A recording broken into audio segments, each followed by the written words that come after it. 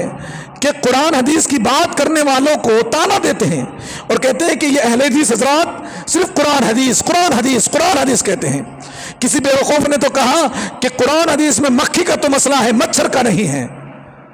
بھلا آپ کہاں سے مسئلہ لاؤ گے؟ یعنی وہ یہ کہنا چاہتا ہے کہ قرآن حدیث میں ہر مسئلے کا حل نہیں۔ اللہ رب العالمین نے قرآن میں کہہ دیا الیوم اکملت لکم دینکم، ہم نے دین مکمل کر دیا۔ کیا مکمل میں ہر مسئلے کا حل موجود نہیں ہے؟ ہر مسئلے کا حل موجود ہے۔ یہ بات الگ ہے کہ ہمارے اور آپ کی عقل کمزور ہے اس بات کو سمجھنے کے لیے، لیکن یاد رہے قرآن حدیث مکمل ہے، دین مکمل ہے۔ انسان کی زندگی میں انسان کے پیدا ہونے سے لے کر کے اس کے مر جانے کے بعد تک جتنے مسائل، جتنے احکامات، جتنے معاملات و معمولات درکار ہیں وہ سب قرآن حدیث میں ہیں۔ قرآن حدیث سے کوئی چیز باہر نہیں، قرآن حدیث میں سب کچھ ہے۔ یہ بات الگ ہے کہ آپ کو اگر قرآن حدیث سے دور جانا ہی ہے تو آپ کے پاس 100 بہانے ہوں گے، لیکن یاد رہے یہ بات کہنا کہ صرف قرآن حدیث کی بات نہ کرو بلکہ قرآن حدیث کے ساتھ ہمارے بزرگوں کی بات کرو، یہ سراسر جھوٹ ہے۔ اس کی کیا حیثیت ہے؟ قرآن حدیث کے مقابلے میں بزرگوں کی باتوں کی کیا حیثیت ہے؟ جب قرآن حدیث میں صاف طور سے احکامات ہوں، پھر اس احکامات پر ہم یہ کہیں کہ نہیں ہمارے اس بزرگ کی بات کی بھی گنجائش ہونی چاہیے، احتیاط کے نام پر آؤ ہمارے بزرگ کی بات کو بھی دین میں ڈالو، اس کا ایک مسلک بناؤ، اس کا ایک فرقہ بناؤ، اور پاگلوں کی طرح اندھوں کی طرح آنکھ پر پٹی باندھ کر اس کے پیچھے چلتے رہو۔ یاد رہے اسی الٹی سیدھی حرکتوں کی وجہ سے،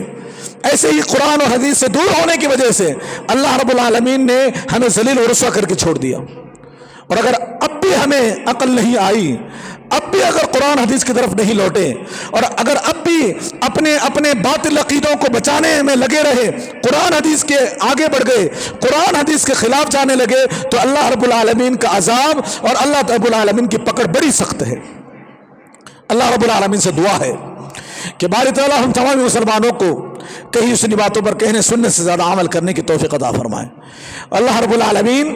ہم سب کو قرآن و حدیث پر عمل کرنے کی توفیق عطا فرمائے، جب تک زندہ رکھے اللہ کی توحید پر، جب خاتمہ ہو تو اللہ کی توحید اور اتباع سنت پر ہی ہمارا خاتمہ ہو۔ آمین۔ وصلی اللہ علی نبینا محمد۔ سبحانک اللہم وبحمدک، اشہد ان لا الہ الا انت، استغفرک واتوب الیک۔ والسلام علیکم ورحمۃ اللہ وبرکاتہ۔